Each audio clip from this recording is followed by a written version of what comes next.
दर्शकबिन नमस्कार। कार्यक्रम तमसोमा ज्योतिर्गमयमा यहाँलाई हार्दिक स्वागत छ। आजको श्रृङ्खला पनि हामी विशुद्ध रूपमा गैर राजनीतिक त नभनौँ, तर गैर राजनीतिक पात्रसँग समसामयिकता, जीवन, जगत, अध्यात्म र विज्ञानका विषयमा संवाद गर्दैछौँ। भौतिक जगतमा पेशाले उहाँ आर्किटेक्ट, इन्जिनियर हुनुहुन्छ, तर जीवन वृत्तिका दृष्टिकोणले र सार्वजनिक पहिचानका दृष्टिकोणले एकजना सन्त हुनुहुन्छ, साधक हुनुहुन्छ।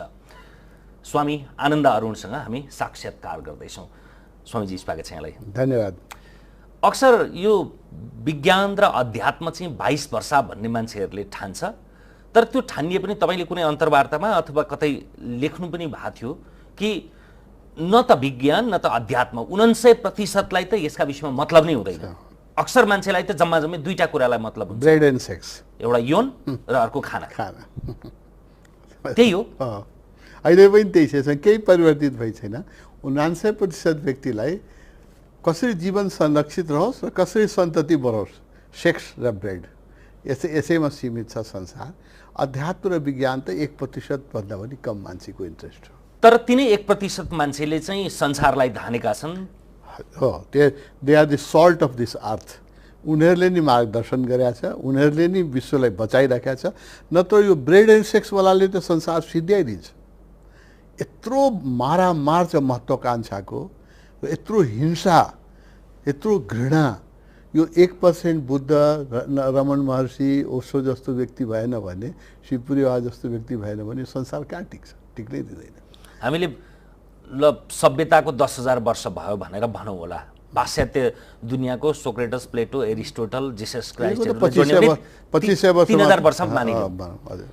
यो 10,000 वर्षमा हामीले त्यस्ता नामहरू लियौँ भने त्यही हामीले जुनसुकै मान्छेले पनि बढीमा 100 जना भन्दा बढी त स्मरण गर्न सक्दैन। But they are the maker of the history. तिनीहरूले नि एउटा बुद्धलाई तपाईँ हटाइदिनुहोस् त दुनियाँको इतिहासै अर्कै हुन्छ, होइन? एउटा बुद्धले आज पनि 2500 वर्षपछि पनि उहाँ मात्रै होइन, उहाँको स्ट्याचुले पनि प्रेरणा दिइरहेछ। म त अहिले दुनियाँ घुम्छु उसोको प्रचारको लागि। विधर्मीहरू जो हिन्दू धर्म मान्दैन, बुद्ध धर्म मान्दैन, उसको क्लासिक मान्छेको कसैको घरमा म जान्छु भने बुद्धको एउटा स्ट्याचु देख्छु। हेर्नुहोस् कत्रो प्रभाव छ। 2600 वर्ष भइसक्यो। मूर्तिले पनि शान्ति दिइरहेछ। त्यो व्यक्तित्वको दर्शनले कति शान्ति दिन्छ होला, बुझ्नुहोस् त। अध्यात्म र विज्ञान भन्ने यी फरक हुन् कि अथवा हेर्नुहोस् हाम्रो बुझाइ चाहिँ भ्रमपूर्ण हो? होइन, यस्तो छ, यो दुई विधा हुन्। विज्ञानलाई के भन्नुहोस् भने धर्म, पदार्थको धर्म, पानीको धर्म के हो? 100 डिग्री गरम गरेपछि भाफ बन्छ, 0 डिग्रीमा गएपछि बरफ आइस बन्छ, होइन? यो पानीको धर्म, होइन? त्यो पदार्थको जुन धर्म हो त्यसलाई हामी विज्ञान भन्छौँ। बिजुली कसरी चल्छ, फ्यान कसरी चल्छ, यो पदार्थको धर्म हो, मेटेरियल। जुन चिज हामी आँखाबाट देख्न सक्छौँ। हामी एउटा के छ टिकारामजी भनौँ भने, यो हामीले जो आँखाले देख्छौँ त्यतिलाई नै हामी यथार्थ मान्छौँ। सामान्यतः इन्द्रिय, 5 इन्द्रियबाट बाहिरको चिजलाई हामीले ग्रास्पै गर्न सक्दैनौँ सामान्यतः। त जगत 5 इन्द्रियभन्दा बाहिर पनि छ। चेतना छ, आत्मा छ, होइन? करुणा छ, मित्रता छ। आँखाले त देखिँदैन। कुनै चिजले करुणालाई हामी नाप्न सक्दैनौँ। मेजरेबल छैन। Compassion is not measurable, love is not measurable, होइन? कुनै जोख्न सक्नुहुन्न, टेपले नाप्न सक्नु, तपाईँले मैले कति माया गर्नुहुन्छ या आफ्नो बच्चालाई कति माया गर्नुहुन्छ, कुनै मेजर गर्न सक्नुहुन्न। तर त्यो पनि त छ नि।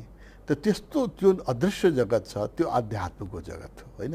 त्यो अदृश्य जगतको विज्ञानलाई हामी अध्यात्म भन्छौँ र पदार्थको जगतको धर्मलाई या पदार्थको अध्यात्मलाई हामी विज्ञान भन्छौँ। यो दुइटै आवश्यक छ। र अरविन्द प्रसिद्ध एउटा इन्डियामा मिस्टिक हुनुभएको थियो, तपाईँ जरुर यात्रीजीले जरुर सुन्नुभयो होला। उहाँको एउटा वक्तव्य थियो कि अब आउने समयमा यो दुईटा कुरा बहुत महत्त्वपूर्ण भएर जान्छ।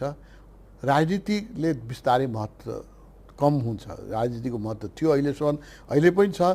त अरविन्दले के भन्नुभयो भने आउने दिनमा राजनीतिको महत्त्व कम हुँदै जान्छ र अध्यात्म र विज्ञानले महत्त्व लिन्छ। विज्ञान चाहिन्छ लाइफलाई कम्फर्टेबल बनाउनलाई र अध्यात्म चाहिन्छ लाइफलाई पिसफुल बनाउनलाई। बडा महत्त्वपूर्ण। तपाईँले एकदमै 1 मिनेटमा यी दुईटा विषयको सपाट बुझ्ने गरीको परिभाषा दिनुभयो। यो अनादिदेखि अनन्तसम्म चल्ने बहस हो।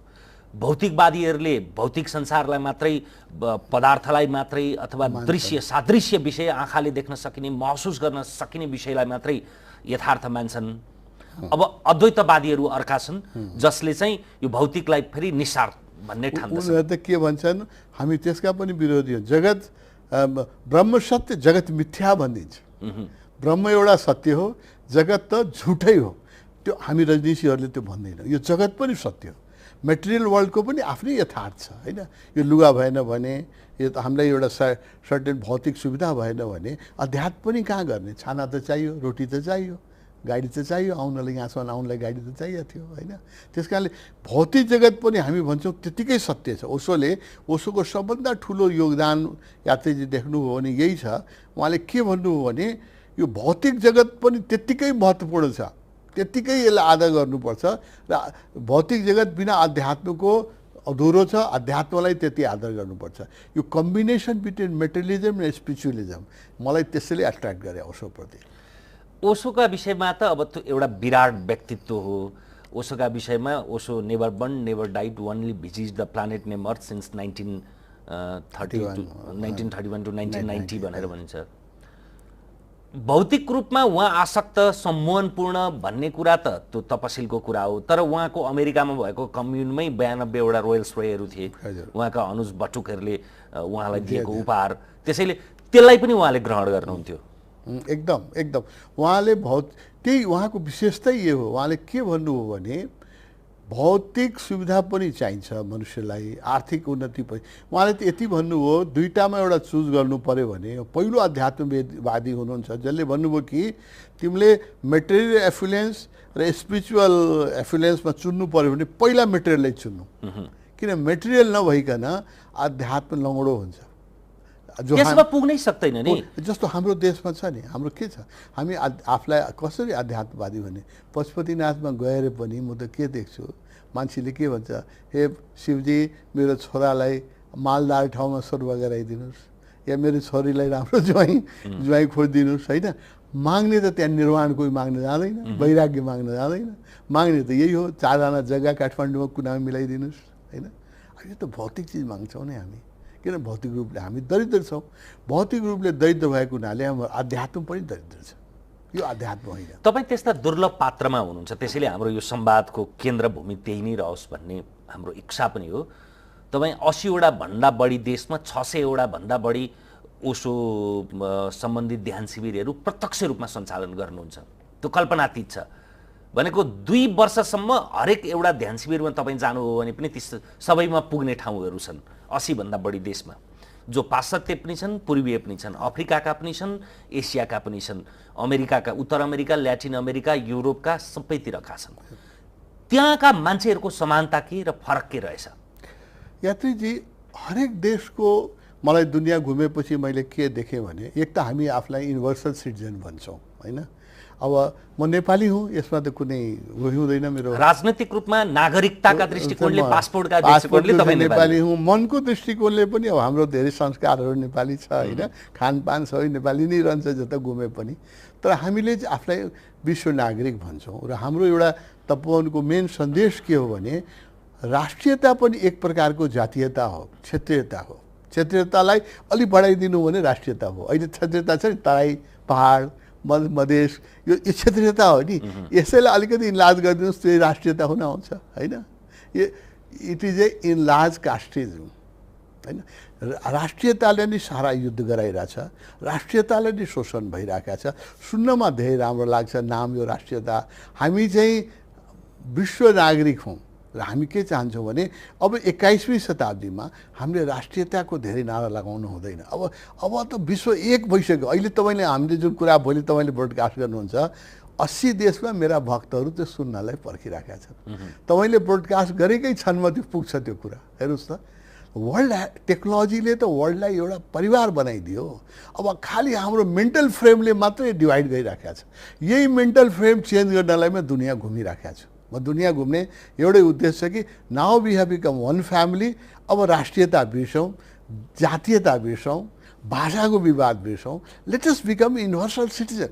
दुनियाँमा अहिले यति सम्पत्ति छ, विज्ञानले यति सम्पत्ति बनाइदिया छ कि तपाईँले राष्ट्रको सीमा छोडिदिनु हो भने मिलिट्री बजेट किन चाहियो? यो खालि राष्ट्रियताको लागि चाहिन्छ मिलिट्री बजेट। गरिबदेखि गरिब देशले पनि 30% आफ्नो बजेट मिलिट्रीमा खर्च गरिरहेछ, डाइरेक्टली इन्डाइरेक्टली, फर डिस्ट्रक्सन, होइन? कुनै कुनै देशले, नर्थ कोरिया जस्तो व्यक्तिले देशले त 70% खर्च गरिराखेको छ, होइन? आफ्नो मान्छे नाङ्गो छ, बाथरुम छैन, पानी छैन। इभन इन्डिया र पाकिस्तान जसले एटम बम बनाएछ, 60% मान्छे कहाँ इन्डियामा अहिले बाथरुम छैन, खेत मैदान जानुपर्छ, होइन? पाकिस्तानमा पनि त्यही हालत छ। But they are expending billions of dollar for atom bomb. कस्तो मूर्खता हो! के को लागि? राष्ट्रियताको लागि। यो कस्तो राष्ट्रियता? जातीय उसको लागि, इस्लामको लागि, हिन्दुइजमको लागि, यो सब मेट्नुपर्छ। Now we are world citizen, हामी विश्व नागरिक हुनुपर्छ, मानवीयता हाम्रो धर्म हुनुपर्छ।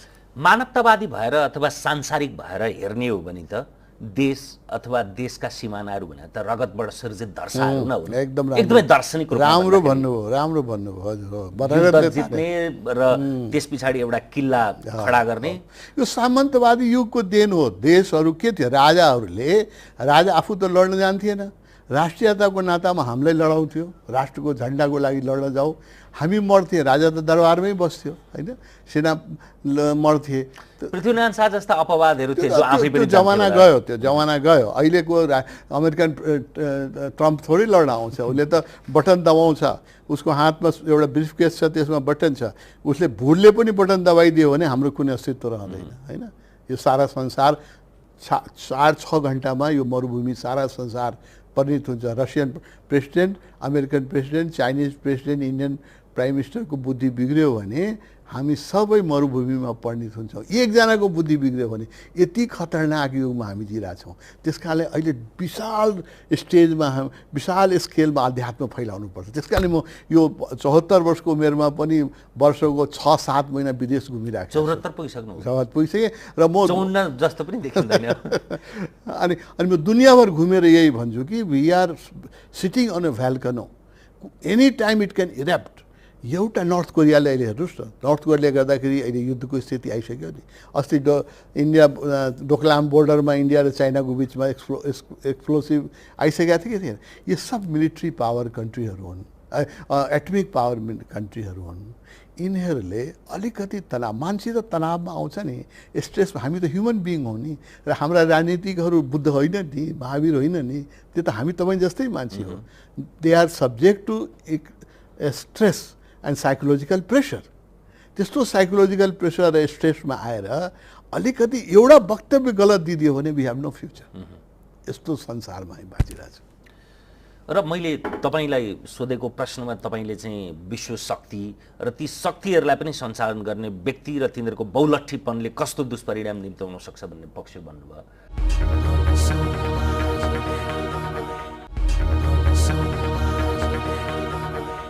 प्रत्यक्ष रूपमा तपाईँले 600वटा शिविरहरूमा 80 देशमा तपाईँले भ्रमण गर्दा तपाईँका अनुज बटुक मात्रै होइन, अरू मान्छेहरूमा पनि अक्सर अफ्रिकाको होस् अथवा अमेरिकाको, भनेको असाध्यै भौतिक रूपमा समृद्ध होस् अथवा दरिद्र होस्, तिनीहरूमा मान्छेको सोचाइको समानता चाहिँ के रहेछ? एउटा हेर्नुहोस्, मनुष्य मात्रमा म के हेर्छु भने अभिप्सा एउटै हो, होइन? तपाईँ मित्रताको हात बढाउनुहोस्, सबैले तपाईँको हात समात्छ। Everybody is hungry of love and compassion, होइन? हाम्रो भित्रको स्वभाव चाहे छाला कालो होस् या गोरो होस् या ब्राउन होस्, फरक केही पर्दैन। मनुष्यको आकाङ्क्षा एउटै हो, होइन? प्रेमपूर्ण बाँच्न सकोस्, सर्भाइभल, होइन? सर्भाइभल होस् उसको राम्रो, र अलिकति तपाईँ प्रेम दिनुहोस्। म त प्रेम बाँड्छु, यात्रीजी, जहाँ जान्छु हाम्रो गुरुले त्यही सिकाएको, प्रेम बाँड्छु। प्रेम बाँटेपछि म के दिन्छु? ढुङ्गा पनि पग्लिँदो रहेछ। कुनै देश मेरो लागि विदेशै छैन, जहाँ जान्छु म प्रेम बाँड्छु। म मेरो परिवार जस्तो लाग्छ मलाई। दुनियाँको जति देश तपाईँ भन्नुभयो सबै देशमा मेरो घर छ, मेरो लागि कोठा राखिदिएको छ, सबैले गाडी राखिदिएको छ। म जान साथ एयरपोर्टमा मलाई लिन आउँछ, मेरो 2-4 गाउन ती हुन्छ, 2-4 स्वेटर ती छोडे आउँछु। So I have house everywhere in the world. मसँग के छ? नेपालीसँग के हुन्छ? एउटा मिठो कुरा बोल्ने, एउटा उसलाई प्रेम दिने, उसले सहानुभूति दिने, उसको जीवनका केही समस्याहरू छ भने आध्यात्मिक दृष्टिकोणले त्यसलाई मद्दत गर्ने। यो बाहेक मसँग के छ? Language of love is universal language. तपाईँ प्रेम दिनुहोस्, संसार एक परिवार हो, सारा संसारमा प्रेमको भोक छ अहिले, सबैलाई भोक छ प्रेमको। सारा संसार तनावग्रस्त छ। एउटा अर्को रोग फैलिएको छ यात्रीजी, गजब, त्यो हो डिप्रेसन, महामारी। यो क्यान्सरभन्दा पनि खराब रोग छ र डिप्रेसनबाट ग्रस्त व्यक्तिहरूले आत्महत्या गर्छन्। जति बेर हामी इन्टरभ्यू गर्छौँ यो संसारमा 100-200 मान्छेले सुसाइड गरिसकेका हुन्छ र तिनीहरू साधारण मान्छे हुँदैन यात्रीजी। They are bank CEO, they are successful businessman, they are superstar, sportsman, होइन, ठुलो ठुलो। अस्ति म लन्डन गएँ, त्यहाँ एउटा ब्याङ्कको नयाँ बिल्डिङ सबभन्दा टल बनाएको छ, हेर्न लगे साथीहरू लगे। तिनीहरू के भन्यो भने तर बिल्डिङ त बन्यो, यसको सिओले यसैको माथिबाट 3 हप्ता अगाडि हाम फालेर आत्महत्या गरेको छ। अनि के भयो त्यो जिन्दगीभर मेहनत गरेर एउटा ब्याङ्कलाई त्यो लेभलमा उठायो, सबभन्दा अग्लो बिल्डिङ ब्याङ्कको बनायो र त्यसैबाट हाम फाल्नु पऱ्यो भने what is wastage of life and intelligence. त्यसको विरुद्धमा त्यो त एउटा बिम्ब हो, त्यो त एउटा पात्र भयो। नेपालमै पनि दैनिक रूपमा सरदर 8 जना मान्छेहरूले सुसाइड गर्छन् र त्यसमा 50% भन्दा बढी स्ट्रेसले गर्छ, तनावले, यो डिप्रेसनले। पठित युवा बुजुर्ग मान्छेहरू हुन्छ। हजुर हजुर हजुर, जो एकदम प्राइममा युथमा हुने मान्छे। आजकल त म कहाँ जान आउँछन् तपोवनमा, मलाई देखेर आश्चर्य लाग्छ। स्कुलका नानीहरू, स्कुलका विद्यार्थीहरू, तिनीहरू पनि उसमा स्ट्रेसमा छन्, डिप्रेसनमा छन्, सुसाइडल टेन्डेन्सी लिएर आउँछन्। मैले लाखौँ व्यक्तिलाई सुसाइडबाट बचाएको होला। मैले राम्रो काउन्सिलिङ गरेर उनीहरूलाई हिम्मत दिएर, उत्साह दिएर। र यसको नेपालमा पनि आवश्यकता छ, विश्वमै आवश्यकता छ, विश्वभरि आवश्यकता। विश्वका त अक्सर मान्छेको रङ किन फरक हुन्छ भन्दा सूर्यसँग कति दूरी छ र छैन, ऊ कति ओसिलो अथवा कति तापमान ठाउँमा बस्छ भनेर शताब्दीौँदेखि त्यसका कारणले बनेको रङ न हो।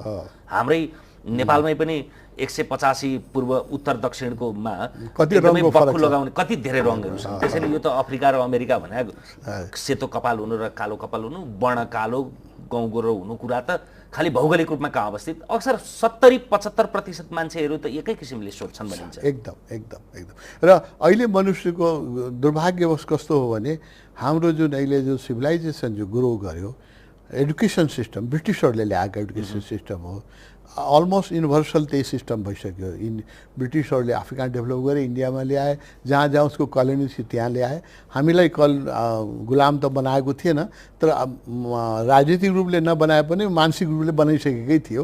हामीले पनि पोसाकमा बनाएका छन्, अमेरिकन र युरोपेली पोसाक न हो, खानपानमा होइन, सबैमा बनाए।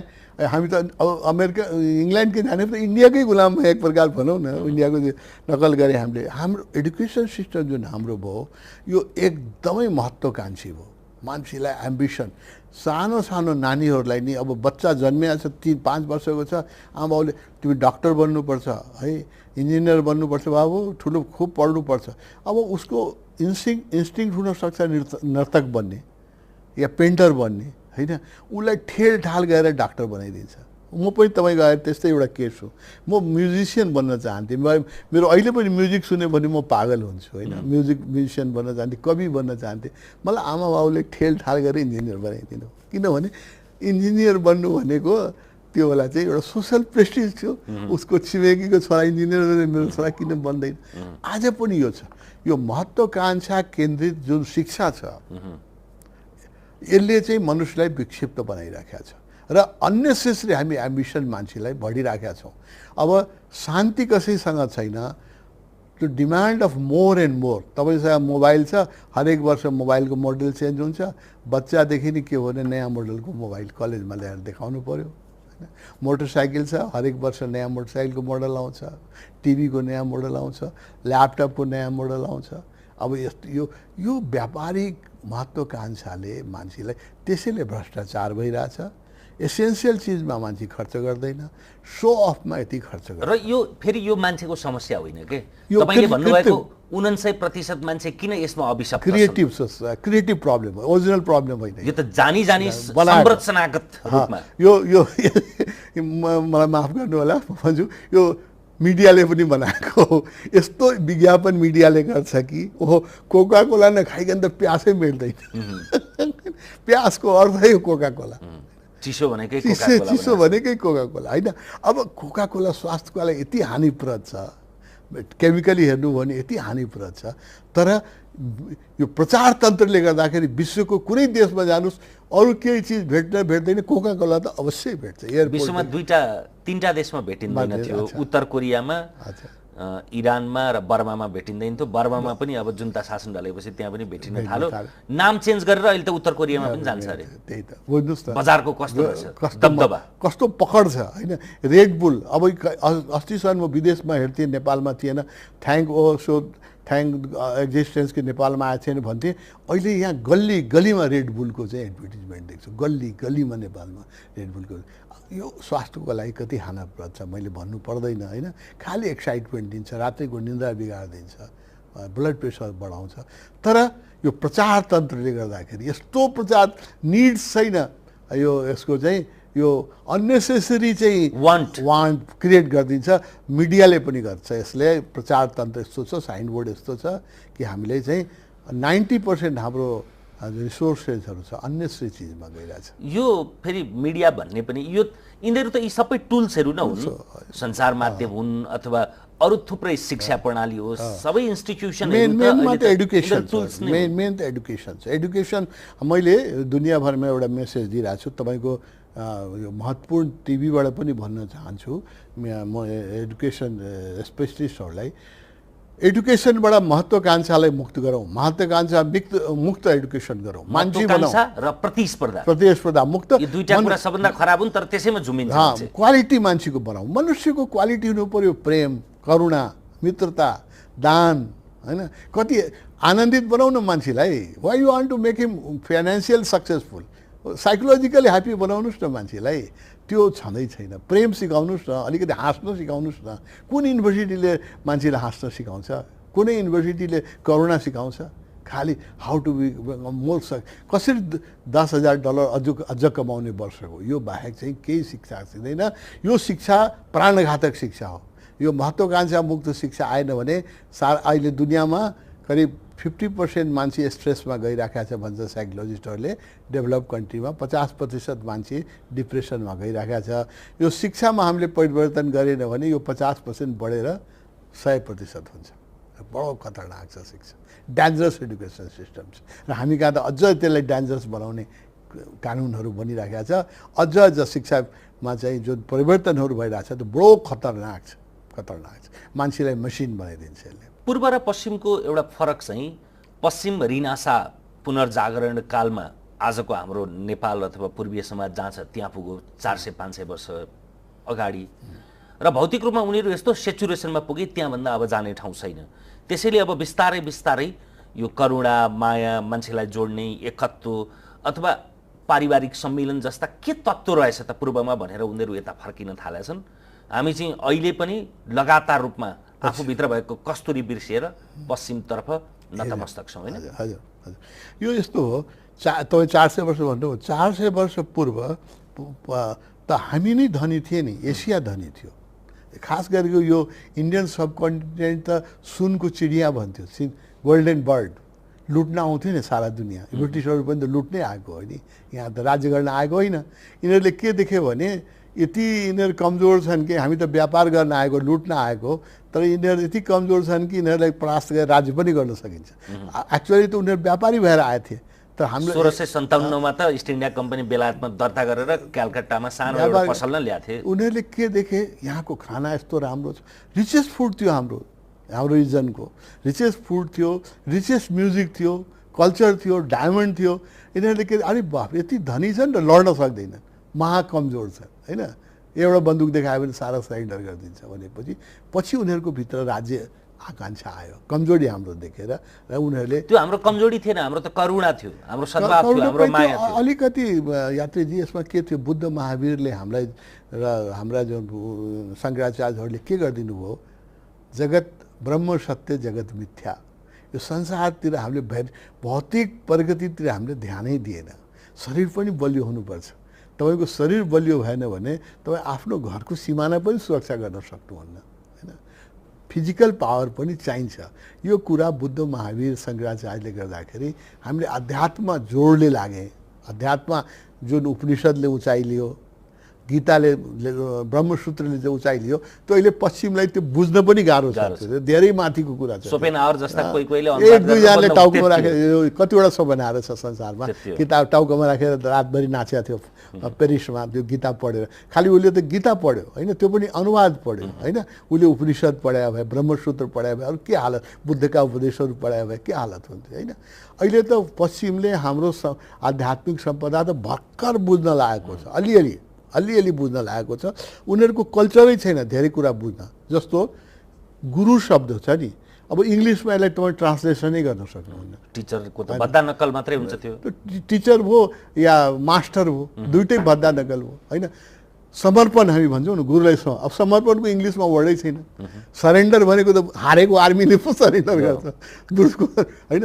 यस्ता वर्डहरू छन् हाम्रा संस्कृतमा जसको कि पश्चिमी जगतमा इक्विभ्यालेन्ट वर्डै तपाईँले पाउन सक्नुहुन्न, छैनै छैन, संस्कृतिमै छैन। त्यस कारणले अहिले उनीहरूलाई गीता उपनिषद हामी बुझाउने कोसिस गर्छौँ। उनीहरूलाई फ्रेगमेन्ट्री मात्रै बुझाए पनि नाच्छ उनीहरू। ओ यस्तो ज्ञान, बाफ्रे बा, उपनिषद सूत्रवत यत्रो उसमा ईशावास्य उपनिषद एक पेजमा लेख्न सकिन्छ। त्यसको व्याख्या गऱ्यो भने मान्छे जीवनभरिको सारा शास्त्र छ। निर्वाण उपनिषद हेर्नुहोस्, सर्वसार उपनिषद हेर्नुहोस्, एउटा पोस्ट कार्डमा लेख्न सकिन्छ। 18वटा श्लोक छ। गीता सार नै हेर्नुहोस् न, पोस्ट कार्डहरूमै उपलब्ध छ। त्यसैलाई बुझ्यो भने बुझे कति गीतैमा कति 700 श्लोक त छन् होइन। गीता त अलिकति भनौँ, उपनिषदहरू त अझ गीताभन्दा पनि माथि छन्। उपनिषदहरू जुन छ नि 18 श्लोक 20 श्लोकका उपनिषदहरू छन्, जीवनभरि व्याख्या गरे पनि सकिँदैन यस्तो छ। उपनिषद त अहिले पुगेकै छैन। गीता त सोपेनहावरले टाउकोमा राखेर नाच्यो, उपनिषदको त अहिले बाँकी छ नि। त्यही त म गरिरहेको छु। म नेपालबाट यो हाम्रो संस्कृतिको जुन सम्पदा छ यो गएर देखाउँदा उनीहरू छक्क पर्छन्। अनि यसलाई यति ज्ञान पनि हुनसक्छ। मलाई आदर गरे होइन, मेरो संस्कृतिलाई आदर गर्छ। मैले त के गर्ने, टोटा रतन यताबाट पढेर गएर उता भन्ने तोता रतन भन्छ नि जसले। मेरो त अनुभूति त मेरो होइन, अनुभूति त साङ्ख्य दर्शनको हो या पातञ्जलीको हो। पातञ्जलीको सूत्र एउटा बुझाइदिनुहोस् न होइन, गीताको एउटा श्लोक राम्रोसँग बुझाइदिनुहोस् न। योग कर्मस्य कौशलम, यति मात्र। योग के हो न, माइन्डफुली काम गर्नु, काममा चाहिँ कुशलता प्राप्त गर्नु नि योग हो होइन। अब यस्तो कुरा उनीहरूले सुनेकै हुँदैन। त्यस कारणले हाम्रो उपनिषदका उपदेशहरू त अहिले बाँकी नै छन्। हाम्रा नेपाली दाजुभाइको काम छ यो लिएर। हामीले चाहिँ कति बुझेका छौँ नि अहिलेका मान्छेहरूले, हामीले बुझेका छौँ त यो पुस्ताले, यो पुस्ता योभन्दा अघिल्लो पुस्ता 2-3 पुस्तादेखि त के बुझेको छ। किनभने यात्रीजी के हो भने हामी त सोझै वेस्टको नकल गरेर, तपाईँले भनिहाल्नु कोट लगाएका छौँ, टाई एउटा लगाएका छौँ, हामी त सोझै नकल गरिराखेका छौँ कि। हामीले हाम्रो जुन विशेषता छ, काठमाडौँ भ्याली, म यो 7 सालदेखि काठमाडौँमा बसिराखेको छु। काठमाडौँ यो दुनियाँको एउटा सिटी अफ टेम्पल भन्थ्यो यसलाई होइन, मन्दिरको सहर थियो। अहिले पनि विदेशीहरूले, पुराना विदेशीहरूले त्यही भन्छ। हुन त अब धेरै स्काई स्कापर भइसके, गल्ली गल्लीमा मन्दिर थियो। बच्चामा हामी घुम्दाखेरि गल्ली गल्लीमा मन्दिर, जति घर थियो त्योभन्दा बढी मन्दिर थियो होइन। देवता थान थियो, को थान ब्रह्मथान होइन, सेतो गुम्बा के यति थरीको चाहिँ यहाँ मन्दिर थियो कि ढोकेर पनि साध्य नहुने। अब यसको जो सांस्कृतिक सम्पदा त्योले जोगाएको भए अहिले मैले इन्जिनियरिङ पास गर्न साथै एउटा कार्यपत्र मैले प्रस्तुत गरिदिएँ वन विभागमा। काठमाडौँको ऊ कस्तो हुनुपर्छ मैले के भनेको थियो भने यो मोनुमेन्टल सिटी हो, यसलाई चाहिँ हामीले मेट्रो सिटी नबनाऊ, मेट्रो सिटी उता बनाऊ, धुलीखेललाई बनाऊ, बनाऊ धादिङमा। यो मोनुमेन्टल सिटी हो, दुनियाँलाई देखाउन लायकको हो, यसलाई सिटी अफ टेम्पलै हुन दिउँ, गार्डन बनाऊ, राम्रो बगैँचा बनाऊ, दुनियाँभरका मन्दिरहरू यहाँ छन्, यो संसारका मान्छे आउँछन्, उनीहरूलाई शान्ति लाभ गर्ने ठाउँ यो राखौँ। सिटी त जहाँ पनि बनाउन सकिन्छ। र काठमाडौँको माटो यति फर्टाइल थियो, अहिले त खत्तम भइसक्यो। काठमाडौँको माटो यति फर्टाइल थियो कि काठमाडौँ भ्यालीमा मात्रै तरकारी उब्जायो भने नेपालभरि खुवाए पनि पुग्थ्यो।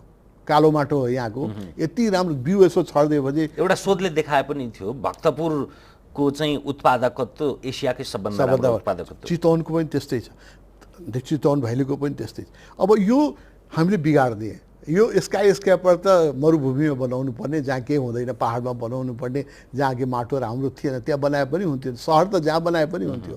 यसले त नेपालभरिलाई खुवाउने चाहिँ काठमाडौँ भ्यालीले नेपालभरिलाई खुवाउन सक्थ्यो। र विश्वका मैले आजभन्दा इन्जिनियरिङ पास गरेर आएकै बेलामा मैले स्टेटमेन्ट के दिएँ भने 1 करोड टुरिस्ट नेपालमा हामी भित्राउन सक्छौँ। जुन बेला नेपालमा 2 लाख टुरिस्ट आउँथ्यो त्यो बेला मैले भिजन दिएको थिएँ कि हामीले राम्रोसँग गऱ्यो भने 1 करोड टुरिस्टलाई ल्याउन सक्छौँ। एउटा टुरिस्ट नेपालमा बस्यो भने 9 जनालाई रोजगार दिन्छ उसले, हैन? 1 करोड टुरिस्ट वर्षमा आयो भने 9 करोड नेपालीलाई रोजगार दिन्छ। भने टुरिस्ट त वर्षभर बस्दैन, मान्नु 10 लाख टुरिस्ट बस्यो, 1 महिना बस्यो भने 90 लाखले त रोजगार पाए नि, कहीँ विदेश जानु पर्दैन। हामीले बाहिरबाट लेबर फोर्समा आउनुपर्छ। यो सम्भावना बोकेको यो देश हो। म त सुन खानीमा बसेर हामी भिख मागिरहेको छु यात्रीजी, म रुन मन लाग्छ। सुन खानीमा जन्मिएको नेपाली दुनियाँमा भिख मागिरहेको छु हामीले। म त आँखाबाट आँसु आउँछ यो सम्झेर मलाई। अहिले रुन मन लाग्छ यो सम्झेर पनि।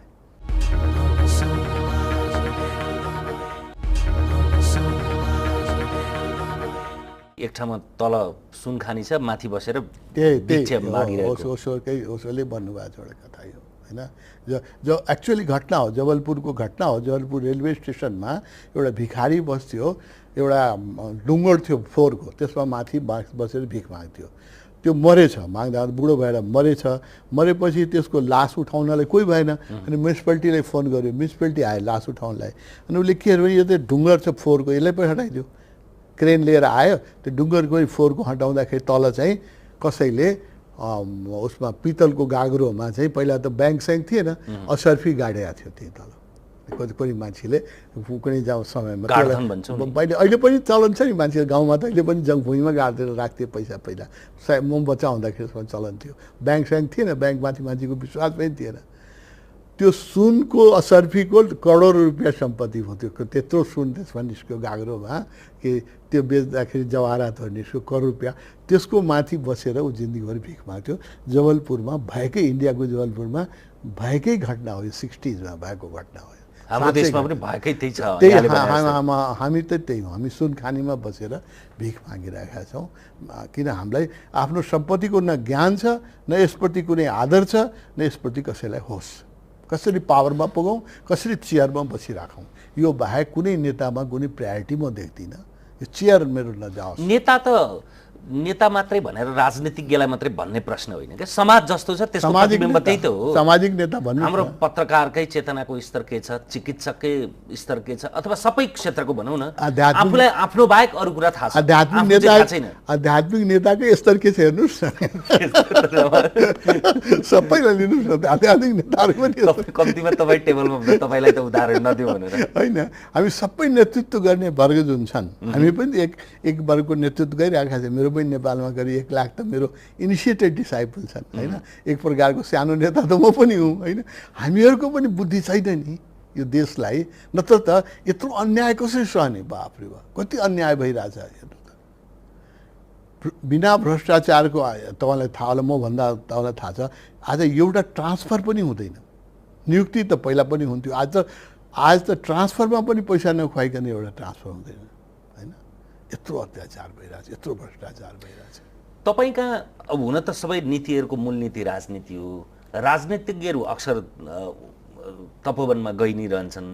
चर्चित प्रधानमन्त्री भइसकेका करिब सबै पात्र गइसकेका छन्। शेरबहादुर देउवादेखि लिएर, पुष्पकमलदेखि लिएर बाबुराम भट्टराई त तपाईँले सँगै काम गर्नु पर्यो, समादरणीय कृष्णप्रसाद भट्टराईहरूको त उदाहरणै लिनु परेन।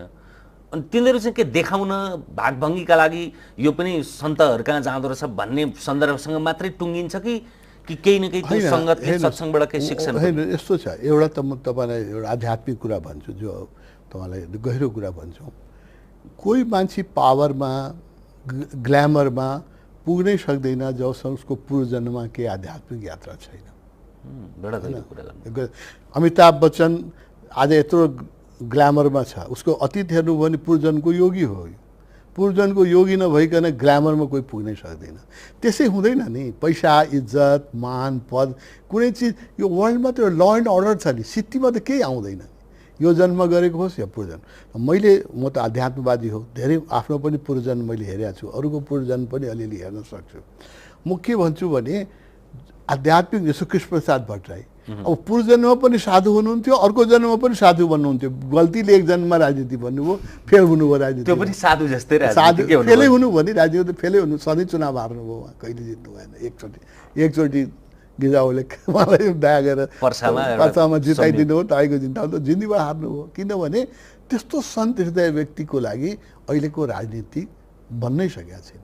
त्यस्तो सन्त हृदय व्यक्तिको लागि यहाँ त छल कपट, पैसा लिने, पैसा बाँड्ने।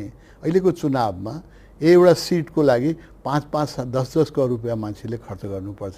10 करोड रुपियाँ जसले खर्च गरेर संसदमा आउँछ, पहिला त उसले आफ्नो लगानी उठाउनु पर्यो नि। फर्स्ट काम त उसको बाध्यता हो। त्यो राजनीतिक व्यक्तिहरूको बुझ्नुहोस्, उनीहरूको दोष छैन।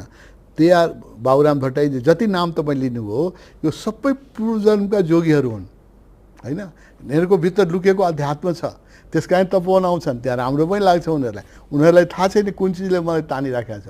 पूर्वजन्मका कहीँ लुकेको संस्कारमा अध्यात्म छ। त्यही अध्यात्मले पावरमा पनि पुगाएको हो, त्यही अध्यात्मले पैसा पनि दिया हो, त्यही अध्यात्मले इज्जत पनि दिया हो। चाहे मनिषा कोइराला आउनुहुन्छ, हामी कहाँ आउनुभयो, उहाँ पनि पूर्वजन्मको एउटा आध्यात्मिक महिला हो। नभए यत्रो ग्लेमरै आउँदैन। तपाईँले अनुमानमा होइन, होइन प्रमाणमा भनिराखेको छ, अनुमानमा कुरा। किनभने they is a perfect law and order in this universe. कसै मान्छेले सुन्दर शरीर त्यसै प्राप्तै हुँदैन। सुन्दर शरीर प्राप्त गर्नलाई पनि पुण्य गर्नुपर्छ होइन। धेरै प्रसिद्धि हुँदैन। हामी कहाँ गीतामा एउटा श्लोक छ नि, योग भ्रष्टहरू चाहिँ राजा हुन्छन् भने गीतामा लेखेको छ। राजा त्यसै राजालाई हामीले देवताको अवतार भन्थे। कारण के थियो भने गीतैमा लेखेको छ भने जो योग गर्छन्, अर्जुनले सोधेको छ के गरी योग गर्दा गर्दा मैले निर्वाण प्राप्त गरेन भने मेरो के गति हुन्छ।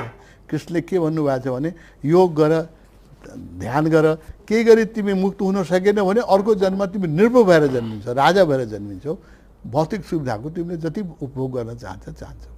हामी कहाँ यो जरुर छ कि हरेक जो जसलाई तपाईँ प्रतिभाशाली व्यक्ति हुनुहुन्छ, पूर्व जन्ममा केही न केही पुण्य गरेर आएका हुन्छ, तर परिवेशले बिर्सिन्छ। पूर्वजन्म अथवा भविष्यमा हुने जन्मका विषयमा मान्छेहरू आजका त अक्सर मान्छेहरूलाई त्यसमा रुचि पनि छैन र विश्वास पनि छैन। ओशो रजनीशले भन्नुपर्ने हुन्थ्यो कि जीवनका दुईटा पानाहरू छैन, एउटा प्रथम पृष्ठ र एउटा अन्तिम पृष्ठ भनेको दुईटा गाथाहरू छैन, बिचका पृष्ठ मात्रै हामी। खुब राम्रो पढ्नु भएको छ ओशोलाई, तपाईँलाई धन्यवाद। गजब कुरा गर्नुभयो। पढेको भन्दा पनि तपाईँ आउने भएकाले म हरेक व्यक्ति आउनु अगाडि उहाँको विषयमा र उहाँको रुझानका विषयमा आधारभूत त्यो पनि इमान्दारी, त्यो पनि इमान्दारी त हो, त्यो पनि अनेस्टी हो। अरू पत्रकारले गर्दैन, त्यो पनि एउटा प्रोफेसनल अनेस्टी नै हो तपाईँको। त्यसो त तपाईँले लेखेका पुस्तक अन्तरयात्रा, सन्त गाथाहरू मैले यहाँ तपाईँ आउने भनेर होइन अगाडि पनि पढिसकेका छु। ओशोका पनि 26-27 वटा। अहिले मेरो इङ्ग्लिसको दुईवटा किताब खुब पपुलर भइरहेको छ, एउटा लोन सिकर मेनी मास्टर अनि इन वन्डर विथ ओशो। तपाईँले एकचोटि मौका पायो भने पढ्नु होला, म भेट भयो भने म टक्राउँछु पनि, हेर्नु होला। खुब जरुर। मैले त्यही पुनर्जन्मकै सन्दर्भ जोड्नु, विश्वास होस् नहोस् एउटा प्रश्न हो, खुला बहसको विषय हो यो। हजुर। आज त्यसो भए त्यो पूर्वजन्मका कारणले आज जुन सेलिब्रिटी, धनवान, ज्ञानवान अथवा प्रसिद्धिमा छन् भने आजको तपाईँको कर्मले भोलिका लागि के हुन्छ के हुँदैन त्यो पछिको कुरा, तर आजकै लागि पनि त केही न केही त हुन्छ। जरुर। आजै पनि हुन्छ, यही जन्म पनि हुन्छ र त्यही ठुलो पुण्य गर्नुभयो भने त्यो अर्को जन्म पनि जान्छ, ठुलो पाप गर्नुभयो भने पनि अर्को जन्म जान्छ। जो तपाईँले पशुपतिनाथमा हेर्नुहुन्छ, खुट्टा नभएका, हात नभएका मान्छेहरू भिख मागिराखेका छन्। मैले उनीहरूमाथि धेरै दया लाग्थ्यो पहिला, अहिले पनि दया लाग्छ। पैसा दिन्थेँ। एकचोटि ट्रेनमा मैले सफर गर्न पाएँ, एउटा योगीसँग, बहुत प्रसिद्ध योगीसँग मैले सफर गर्न पाएँ र एकजना दुईटै हात काटेको मान्छे आएर पैसा मागिरहेको थियो। मलाई माया लाग्यो, 1-2 रुपियाँ दिएँ त्यसलाई र योगीलाई भने परमात्मा पनि कस्तो अन्याय गर्छ। त्यो बेला म विद्यार्थी थिएँ। परमात्मा पनि कस्तो अन्याय गर्छ, यस्तो दुईटै हात काटेर किन जन्माउनु पर्ने, बिचरा जिन्दगीभर भिख माग्छ। अनि त्यो योगीले मलाई हेर्नुभयो भने परमात्माले अन्याय गर्दैन, they is perfect law and order in universe. तिमी यसको विगत तिमीलाई थाहा छ, यसको विगतमा जाऊ। विगत जन्ममा ठुलो हत्यारा थियो, डाकु थियो, धेरै मान्छेको हात काटेको थियो, आज यसको हात छैन। अनि मैले सस्केँ होइन, किनभने त्यसै हुँदैन। यो फुटपाथमा भिख मागेका मान्छेहरू देख्नुहुन्छ नि, हात खुट्टा नभएका, तिनीहरू परमात्माले त्यसै अन्याय गरे होइन। यो परमात्मा चाहिँ हाम्रो अदालत होइन जहाँ पैसा दिएर पनि केही निर्णयहरू किन्न, त्यो होइन। परमात्मा त्यहाँ पर्फेक्ट ल एन्ड अर्डर छ। त्यहाँ तपाईँ गलत गर्नु भने रेकर्ड सुपर कम्प्युटरमा रेकर्ड भइसक्यो, आज न भोलि त्यसको फल आउँछ।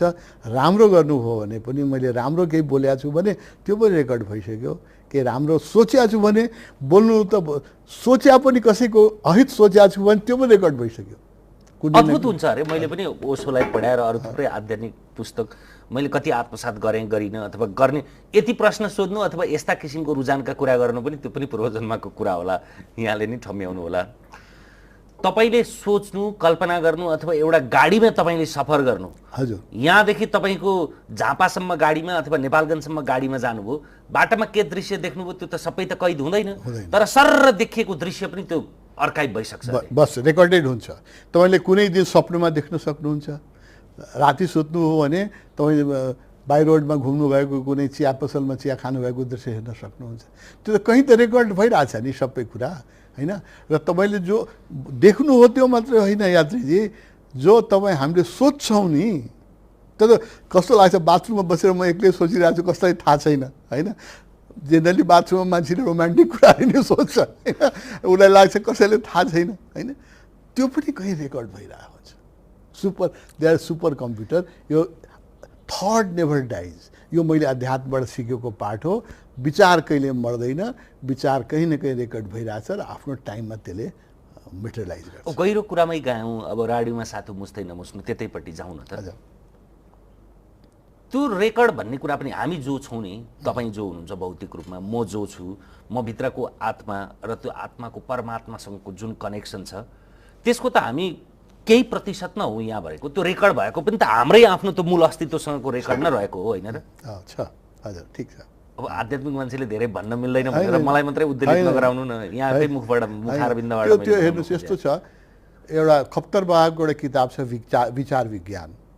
नेपालको सौभाग्य हो कि नेपालबाट इन्डियाबाट केही सन्तहरू आएर यहाँ बस्दिए, शिवपुरी बाबा, खप्तर बाबा। इन्डियाको पनि सौभाग्य छ, हाम्रो सबभन्दा ठुलो बुद्धै गएर इन्डियामा बसिदिनु, होइन? त्यो इन्डिया त्यो त लेनदेन भइरहेको छ। त्यो खप्तर बाबाले एउटा किताब लेख्नुभएको छ विज्ञान, त्यो म रिकमेन्ड गर्छु, विचार विज्ञान। त्यसमा उहाँले के भन्नुभएको छ भने विचार कहिले मर्दैन, ओशोले पनि भन्नुभएको छ, र विचार रेकर्डेड हुन्छ। तपाईँ जे सोच्नुभयो कहीँ न कहीँ रेकर्ड। त्यस कारणले शुद्ध विचार राख्नुपर्छ, पवित्र विचार राख्नुपर्छ। कसैले हेरिराखेका छैन, कसैले सुनिराखेका छैन, मैले जे सोचे पनि हुँदैन। आध्यात्मिक व्यक्तिले जहिले पनि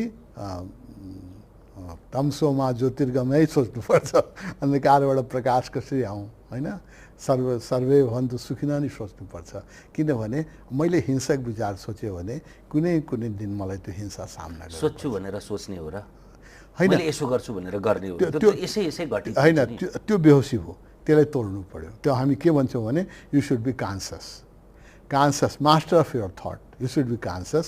अचेतनले विचार जुन चलाइराखेको छ त्यसबाट त मुक्त हुनु पर्यो हामी, नत्र अचेतनले चलाउने भए त कुकुर बिरालो र हामीमा के फरक पर्यो? ऊ त अचेतन छ, बाघले मृगलाई देखेपछि झम्टेर खाइदिन्छ, उसको स्वभावले पाप पनि लाग्दैन, किनभने उसमा चेतना नै छैन, त्यति नै चेतना छ।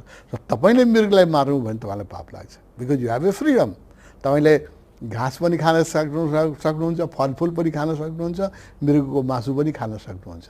बाघसँग त्यो स्वतन्त्रता छैन, उसले फलफुल खान सक्दैन, उसले मृगै मार्नुपर्छ, उसलाई पाप लाग्दैन, हामीलाई पाप लाग्छ। किनभने हामीसँग विजडम छ नि, हामीसँग विवेक छ, हामी निर्णय, विवेक र विकल्प छ, हामीसँग विकल्प छ, र हामीसँग सोच्ने क्षमता, बुद्धिको विकास भएको छ। उनीहरूसँग त बुद्धिको विकास भएको छैन। हजारौँ वर्षपछि तपाईँसँग जुन बुद्धिको विकास भएको छ त्यसले क्रिएटिभ सोच्नुहोस् न, किन डिस्ट्रक्टिभ सोच्ने? हामीले त्यसलाई क्रिएटिभ सोच्नु, स्वर्ग बन्छ पृथ्वी। राम्रो विचार, हामी बिहान उठेर आफ्नो आश्रममा के सबैले सिकाउँछौँ भने सबको कल्याण होस्, सर्वे भवन्तु सुखिनः सर्वे भवन्तु निरामया। पहिलो प्रार्थना यही गर बाबु, दुनियाँको सब मान्छे सुखी हुन्, सबै मान्छे आनन्दित हुन्, कसैलाई रोग नलागोस्, होइन? यो विचार जब हजारौँ मान्छेले, मेरो 80,000देखि 1 लाख यहाँ नेपालमा डिसाइपल छन्, हरेक बिहान यो विचार गऱ्यो भने यो विचार पनि त रेकर्ड भइरहेछ नि। रेकर्ड मात्रै होइन, त्यो त आवामण्डल पनि हो नि। तपाईँ आइदिनु भयो, यो हाम्रो कार्यालय पवित्र भएको छ, यो स्टुडियो पवित्र भएको छ, यो त तपाईँको विनम्रता हो। धेरै हाम्रो छायाकारहरुमा पनि एउटा सकारात्मक आवा आएछ। म पनि अक्सर कार्यक्रममा मुस्कुराउँदिन थिएँ भन्ने आउँछ। म त अहिले मुस्कुराइरहेको छु, त्यो पनि त्यही तपाईँको आवाको प्रत्यक्ष भौतिक उपस्थितिको प्रभाव होला। यो त हाम्रो पहिलो सन्देश के हो भने we should be non serious and we should be happy. यो संसार, मायाको संसारमा गम्भीर हुने कुनै कुरै छैन। हेर्नु, आर्यघाट जानु छ हामी सबैलाई, र जति जे गरिरहेका छौँ त्यही दिशामा हामी गइरहेछौँ। के लिएर जानु छ र के लिएर आएको थिएँ, के को लागि यहाँ सिरियस हुने? Seriousness is a disease. Serious त हुँदैन हुनुहोस्। म तपाईँलाई एउटा मित्रको नाताले यो भनेर जानुहोस्, टेक लाइफ प्लेफुली। कृष्णले महाभारत लडाइँ लड्नुभयो, त्यहाँ लडाइँमा त बहुत युद्धको विविधता थियो, सबै मान्छे सिरियस थिए। कृष्ण त्यसको केन्द्रबिन्दु हुनुहुन्छ, सधैँ हाँसिराख्नु भएको छ, प्लेफुल हुनुहुन्छ, होइन? यही हो योग कर्म कौशलम, यही हो संसारमा कुशलता। यही हो कि in adverse situation also we relax and non serious. यहाँ सिरियस हुने, र जब तपाईँ नन सिरियस हुनुहुन्छ you can make a better decision. When you are serious you make a wrong decision. तपाईँ जति सक्रिय हुन सक्नुहुन्छ त्यति निष्क्रिय पनि बन्न सक्नुहुन्छ। जरुर ब्यालेन्स हुनै पर्छ। जति तपाईँ शान्त हुन सक्नुहुन्छ त्यही कमजोरी छ यात्रीजी, मेरो मित्र, यही कमजोरी छ। म सबै राजनेताहरूलाई मेरा मित्र हुनुहुन्छ, उहाँलाई म के भन्छु, तपाईँ अति सक्रिय हुनुहुन्छ तर निष्क्रिय हुनुहुन्न। 1 घन्टा आएर तपोवनमा निष्क्रिय बन्नु, चुप लाएर बस्नु, केही नगर्नुहोस्। ध्यान भनेको के हो? Doing nothing. Sitting silently doing nothing is meditation. मान्छेले सबै काम गर्न सक्छ, बिना कामको बस्नु सक्दैन। बिना कामको मतलब विचार चलिरहन्छ, होइन? मनबाट पनि शान्त हुनु। म सबैलाई आग्रह, अहिले राजनीति वा नेपालको राजनीतिमा यति तनावको कारण के हो भने they are all the time active. Even American president यत्रो कन्ट्रीको छ, त्यो त 7 दिन बिदा लिएर गोल्फ खेल्न जान्छ। रसियन प्रेसिडेन्ट पनि स्विमिङ गर्न जान्छ, रिट्रिट गर्न जान्छ। पण्डित नेहरू पनि हिमालयमा गएर हरेक 2 महिनामा 3 दिन रिट्रिट गर्नुहुन्थ्यो। हाम्रो प्राइम मिनिस्टरलाई, हाम्रो मिनिस्टरहरूले फुर्सदै छैन, 24 घन्टा काम, 24 घन्टा काम। No, it should be balance. Work should be balance with relaxation. नत्र हामी सिरियस हुन्छौँ अनि हामी गल्ती गर्छौँ। किन कुनै पनि मसिनलाई ओभरवर्क गराउन सक्दैन। यो पनि बायो कम्प्युटर हो, यसलाई पनि लग अफ गर्न जान्नुपर्छ। 24 घन्टा लग अन भयो भने मेन्टल डायरिया हुन्छ। मेन्टल डायरिया भने 24 घन्टा तपाईँ विचार गरिराख्नु भएको छ भने पेटको डायरिया होइन, विचारको डायरियै हो, त्यो पनि रोगै हो म भन्छु।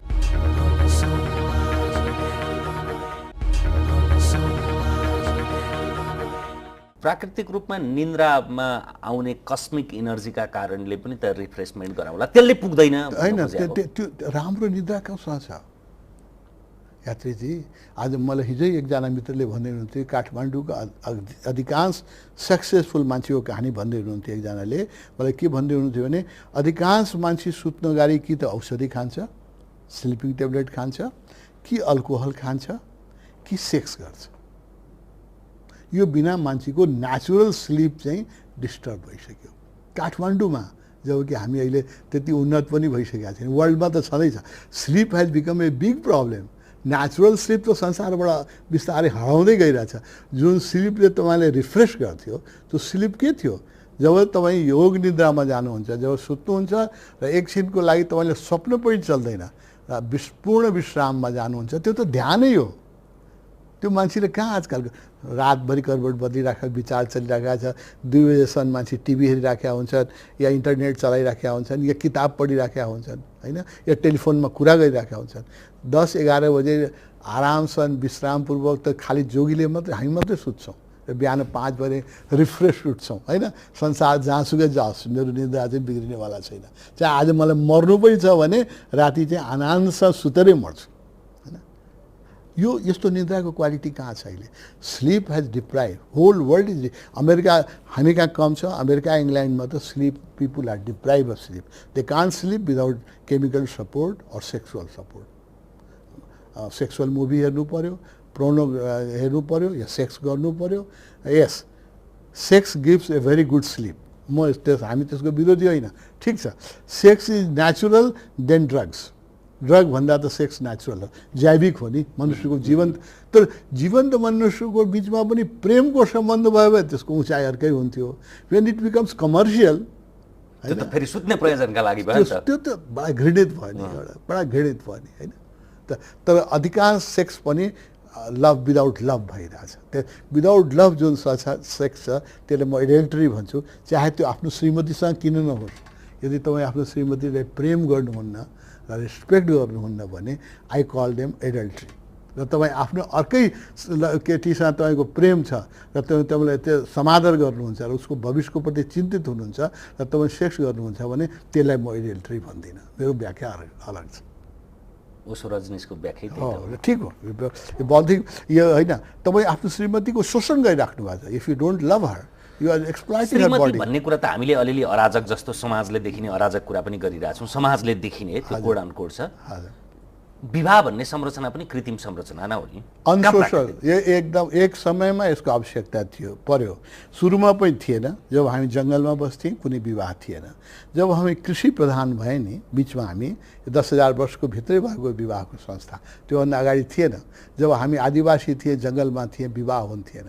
जब हामी कृषि प्रधान भए, जब जग्गा भयो र जग्गामाथि आफ्नो अधिकार हो, लाल पूर्जा जबदेखि आयो तब मेरो लाल पूर्जाको जग्गा मेरै बिरुवाबाट जन्मेकै छोराको हातमा जाओस्। यो सम्पत्तिको अधिकारसँगै विवाह जुडेको छ होइन। म्यारेज र प्राइभेट प्रोपर्टी दुइटै जोडेकै छ। जुन दिन प्राइभेट प्रोपर्टी थिएन त्यो दिन म्यारेज पनि थिएन। र हामीहरूको जुन दृष्टि छ, ओसोको जुन दृष्टि छ, आउने 100-150 वर्षपछि यो विवाहको संस्था आफै हराएर जान्छ। पश्चिममा 50% मान्छे विवाह गर्दैन। सुन्नुभएको तर तिनीहरू आध्यात्मिक भएर होइन नि त। विवाह पूर्वमा पनि टिक्दैन। हेर्नुहोस् अहिले डाइभोर्सको रेट काठमाडौँमा कति बढाएको छ, एकचोटि डाटा हेर्नुहोस् त। काठमाडौँ छोड्नुहोस्, जाजरकोटमा पनि आजकल डाइभोर्स भइरहेछ, स्याङ्जामा पनि भइरहेछ, पहाडका जिल्लाहरूमा पनि डाइभोर्स भइरहेछ। र यो स्पिड कसैले रोक्न सक्दैन, कुनै नैतिक मान्छेले रोक्न सक्दैन। यो डाइभोर्सको रेट बढ्दै जान्छ। विवाह अनस्टेबल भइसक्यो होइन। पश्चिममा त पुरै भइसक्यो। 50% व्यक्ति विवाह गर्दैन। जो विवाहित छ उनीहरू पनि 3 देखि 5 वर्षमा डाइभोर्स हुन्छ उनीहरूको होइन। एभरेज एज अफ म्यारेज जुन हो अमेरिकामा, क्यानाडामा 5 वर्षमा, 5 वर्षपछि डाइभोर्स हुन्छ।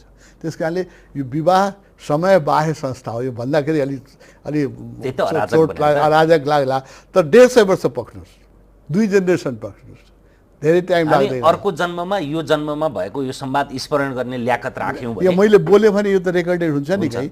2 जेनेरेसन पछि नेपालमा पनि मान्छेले विवाह गर्दैन। यो प्राइभेट प्रोपर्टीको, यो मेरो श्रीमती पनि प्राइभेट प्रोपर्टी नै हो। यो पृथ्वीमा 84,000 योनि छन्। कहीँ विवाह हुन्छ 84,000 योनिमा होइन। त्यस कारणले कहीँ सेक्सुअल पर्भर्सन पनि छैन, कहीँ होमोसेक्सुअलिटी छैन, कहीँ चाहिँ न्युडिटी क्लब छैन, कहीँ चाहिँ बलात्कार हुँदैन, कहीँ चाहिँ मास्टरबेसन हुँदैन।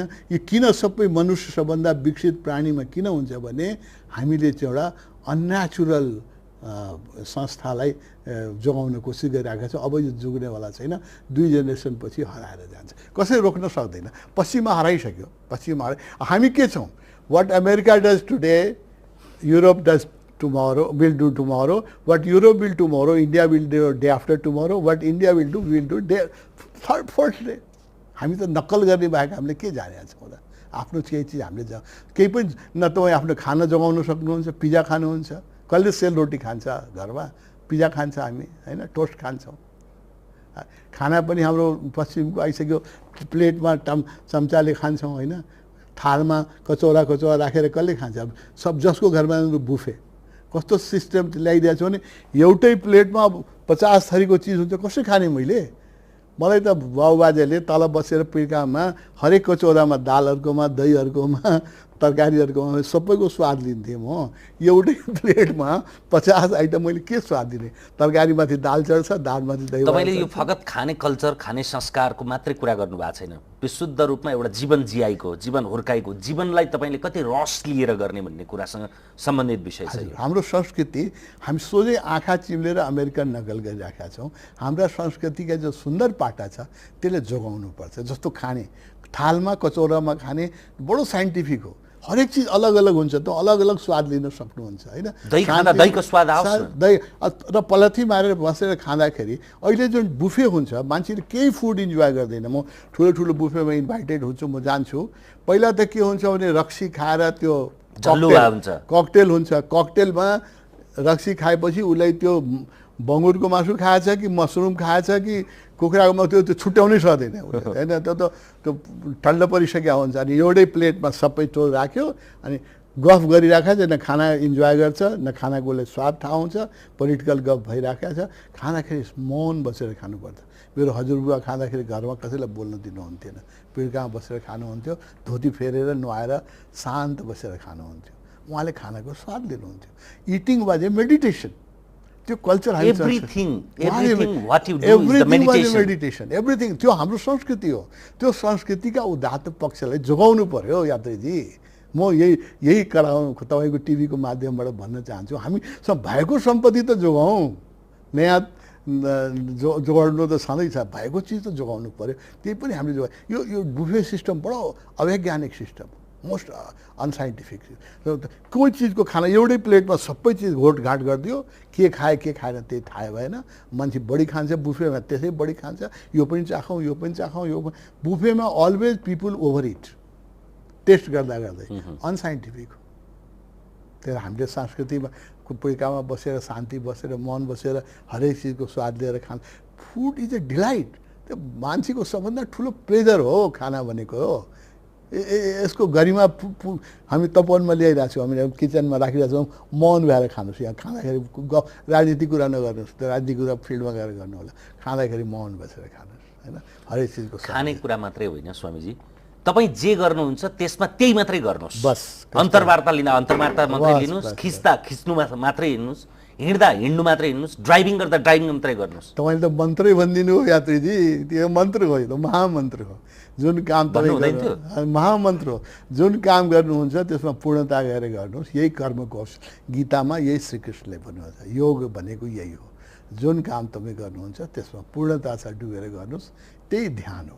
अरू ध्यान गर्नै पर्दैन। योग शब्दले नि त्यही त भन्न खोज्यो। योग भनेको जोडिनु। तपाईँ कामसँग जोड्नुहोस्, खानासँग जोडिनुहोस्, हिँडाइसँग जोडिनुहोस्, निन्द्रासँग जोडिनुहोस्, जे गर्नुहुन्छ त्योसँग जोडियो भने त त्योभन्दा ठुलो परम शान्ति के हुन्छ र? अनि त्यस कारणले त तपाईँ त्यही गृहस्थमै जोगी बन्न सक्नुहुन्छ। त्यसको लागि कहीँ आश्रम जानु पर्दैन। जो व्यक्ति जो काम गर्छ त्यसमा पुरा जोड्छ, ऊ घरमै जोगी हो, सन्यासी हो। रियल सन्यासी त्यही हो, जसले कर्मको कौशल जान्छ। गीताको उद्देश्य यही हो, यो कर्मस्य कौशलम। यही तपाईँले जुन भन्नुभयो महामन्त्र भनिदिनु हो। धन्यवाद। हामी संवादमा जोडियौँ त? एकदम योग भयो, एकदम हाम्रो जोग भइरहेछ। We are on the same vibration, same प्लेनमा हामी कुरा गरिराखेका छौँ। अब चाहिँ फेरि वियोग हुने बेला भयो भनेको, केही सूर्याउने बेला भयो? केही छैन। त्यो वियोग यो पनि जीवनको एउटा पाटो हो। जहाँ योग हुन्छ त्यहाँ वियोग हुन्छ, होइन?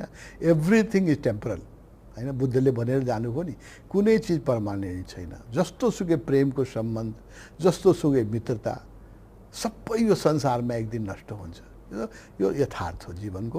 यसलाई पनि हामीले स्वीकार गर्नै पर्छ। शाश्वत कुरा छ। हरेक योग वियोग हुन्छ। त्यहाँ कति माया गर्नुहुन्छ आफ्नो छोरालाई, कति एक दिन त छोडेर जानुपर्छ हामीले। यो शरीरलाई म कति माया गर्छु, 74 वर्षको भइसक्यो, अब कति वर्ष रोकौँला? आर्यघाटमा त यसलाई छोड्नुपर्छ मैले। आफ्नो शरीरभन्दा प्यारो त केही पनि हुँदैन नि। छोराछोरी पनि कम प्यारो, सबभन्दा प्यारो त आफ्नो शरीर हुन्छ। यही शरीर छोडेर जानु टाइम आइसक्यो। कसको कहिले टाइम आउँछ कहिले भन्नै सक्दैन, होइन? यो त टेम्परल हो सबै कुरा। यो मान्छेले याद राख्यो भने कसले भ्रष्टाचार गर्थ्यो, कसले झुट बोल्थ्यो। म पैसा बोकेर जान सक्दिनँ, पाप चाहिँ बोकेर जान सक्छु। फेरि पैसा कमाउनलाई जुन पाप म गर्छु त्यो चाहिँ सँगै जाँदो रहेछ, पैसा यहीँ छुट्दो रहेछ। भ्रष्टाचार जस्तो मूर्ख म कसै, भ्रष्टाचारी जस्तो मूर्ख म कसैले ठान। जुन चिज उसले कमाउँछ यहीँ छोडेर जानुपर्छ, जुन विधिबाट कमाउँछ त्यो बोकेर जानुपर्छ। कस्तो मूर्खता! परिणाम यहाँ रहन्छ तर त्यो कर्म उसँग जान्छ। कर्मले अर्को जन पनि बिगार्छ। यो जन पनि भ्रष्टाचारी व्यक्तिको जीवन कहिले सुखी हुँदैन। हेर्नुहोस्, जति पैसा भए पनि उसको फेसमा कहिले पनि विश्रान्ति हुँदैन, राम्रो निद्रा लाग्दैन, जहिले पनि डर लागिराखेको हुन्छ, अख्तियारले समात्छ कि कसले समात्छ, भय लागिराखेको हुन्छ। यो जीवनमा पनि सुखी हुँदैन र धन यी छुट्छ, त्यसको कर्म चाहिँ लेखेर जान्छ। कस्तो कति मूर्खता हो! त्यस कारणले अन्याय गर्नु हुँदैन, कसैप्रति पनि अन्याय गर्नु हुँदैन। अन्याय हामीले गऱ्यौँ भने त्यसलाई मेटाउने कुनै इरेजर छैन। त्यो सुपर कम्प्युटरमा रेकर्ड भइसक्यो, त्यो आज न भोलि मैले भोग्नै पर्छ। यो मानेपछि मान्छे धार्मिक। त्यति मात्रै होइन, भोलि भोग्नलाई फेरि त्यस्तो योनि पनि पाउनु पर्यो नि। हो, यसको कुन ग्यारेन्टी छ कि मनुष्य योनि नै पाउँछ भन्ने ग्यारेन्टी छैन। मनुष्य राम्रो कर्म गरेन भने धेरै जसो धनी व्यक्तिहरू त तपाईँलाई म बताउँ, धेरै जसो धनी व्यक्तिहरू आफ्नो घरमा सर्प भएर जन्मिन्छ। घरको वरिपरि कोही आयो भने प्रमाणित कुरा गर्दै हुनुहुन्छ। प्रमाणित कुरा म गर्दैछु। त्यस कारण तपाईँले पुरानो दरबारहरूमा जानुहोस्, त्यहाँ धेरै सर्प देख्नुहुन्छ र प्रेत पनि धेरै देख्नुहुन्छ। पुरानो नेपालका पनि, म त इन्जिनियरको नाताले धेरै पुरानो दरबारहरूको भ्यालुएसन गर्न, रिपेयर गर्न, मेन्टेनेन्स गर्न 40 वर्ष इन्जिनियरिङ गरेँ आउँ मैले काठमाडौँमा। सबै दरबार यहाँ प्रेतले चाहिँ इफेक्टेड छ, किनभने जो बनाए उनीहरूको मोह छ त्यो घरसँग। शरीर त गयो, घरप्रति मोह छुट्या छैन, त्यो प्रेत बनेर घुमिरहेको जतिखेर। त्यो सुन्नुभयो आत्मा, सुन्नुभयो होला, नारायणी दरबारमा पनि प्रेत आउँछ भने सुन्नुभएको छ कि छैन? घटनाहरू सुनाउँछ। त्यो हरेक दरबारमा हुन्छ, किन त्यो दरबार बनाउँदाखेरि त्यो दरबारसँग जो मोह हुन्छ, जुन एट्याचमेन्ट हुन्छ, शरीर छुटेपछि पनि त्यो एट्याचमेन्टले छोड्दैन र त्यसको आत्मा वरिपरि नै घुमिरहेको हुन्छ। तमसुमा ज्योतिर्गमय, कस्तो राम्रो नाम दिनुभएको हो, कस्तो राम्रो नाम दिनु। तपाईँ यो नाम दिनुभएको, आध्यात्मिक नाम दिनुभएकोमा धन्यवाद छ। समय र संवादका लागि धन्यवाद यहाँलाई। धन्यवाद, नमस्कार। नमस्कार। हामीसँग हुनुहुन्थ्यो सन्त स्वामी आनन्द अरोड। आजलाई तमसुमा ज्योतिर्गमयको यो श्रृङ्खला यति नै। हेर्दै रहनुहोला AP1 HD। नमस्कार।